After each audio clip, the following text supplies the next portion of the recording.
দর্শক শ্রোতা মণ্ডলী আসসালামু আলাইকুম। অবশেষে আমরা সাকসেস হলাম। সে ভার্জিনিয়া থেকে গত উইন্টারে আমার কাজিন মাথা নষ্ট করার জন্য জ্যামাইকাতে আসার পরিকল্পনা করেছিলেন, কিন্তু 200 কিলোমিটার এসে প্রচন্ড বরফের চাপে পড়ে তার মাথা নষ্ট করা হয়নি। আজ অবশেষে মাথা নষ্ট করার জন্য আমরা রুদ্র ভাইয়ের স্টলে চলে আসলাম।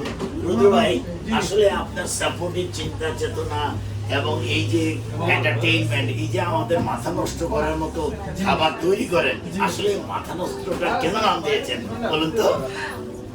মাথা নষ্ট নামটা দিছি আসলে আপনারা জানেন যে অন্যান্য কমিউনিটিতে যে রেস্টুরেন্টগুলো আছে ওখানেও তারা একটু ডিফারেন্ট নাম দেয়। এখন এগুলোই ট্রেন্ডিং চলতেছে। যেমন আপনার ক্যালিফোর্নিয়াতে আছে ওই লোক, এটা বিশাল বড় চেন। তারপর আপনার যেমন ম্যাট শেফ আছে, তারপরে স্প্যানিশে আছে গোর্দো, এই টাইপের নামগুলো আছে। তো আমিও একটা রেস্টুরেন্ট চিন্তা করছিলাম যে আমার একটা ক্যাফে হবে, স্ট্রিট ফুড থাকবে এবং এটার সাথে নামটা একটু অর্গানিক হবে, মানুষের মুখে মুখে থাকবে, এরকম একটা কিছু আছে। তখন আমি কয়েকটা নাম চিন্তা করতেছিলাম ওই থেকে। আমার কাছে মনে হলো যে বাংলাদেশে খাবারের পরে মানুষ সবসময় ভালো হলে বলে কি মামা মাথা নষ্ট, আর স্ট্রিট ফুড হলে তো মানুষ বলেই যে মাথা নষ্ট এই কথা খুব কম। আমরা এটাই নাম দেবে। আর অবশেষে আমাদের মাথা নষ্ট হয়ে গেল। এখন তো সবার মাথা নষ্ট হয়ে যাচ্ছে। না, আমি দেখেছি প্রথমবার মাথা নষ্টের চিন্তা করে এসেছি।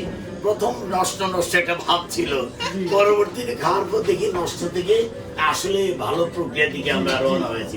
আসলে আপনার নামটা শুনছি নিয়েছে। তোমার কাছে কেমন লাগছে মিতু? হ্যাঁ, তুমি এই পর্যন্ত কতবার আসছো?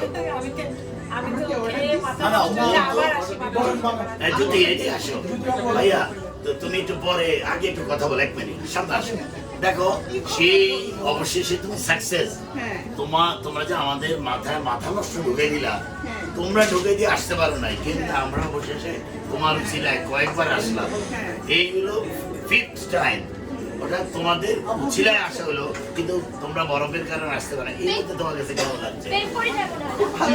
যে মাথা নষ্ট, বাট খাওয়ার পর বাকিটা বোঝা যাবে। তো কিন্তু এই পর্যন্ত তুমি কতবার আসছো? 5মবার। এই অর্থাৎ আমাদের যত আত্মীয় স্বজন আছে সবাই মিলে আমরা আসলে মাথা নষ্ট করতে আসি, এবং এই খাবারটা যথেষ্ট আসলে টেস্টেড। আর খাবারটা মাথা নষ্ট করার মতোই, খেয়ে গেলে মাথা নষ্ট হয়ে যায়। তো আরেকটা সুন্দর সময়, আরেকদিন যে কোনো একটা ভালো টপিক নিয়ে আবার দেখা হবে। সেই পর্যন্ত সময় ভালো থাকুন। আল্লাহ হাফেজ।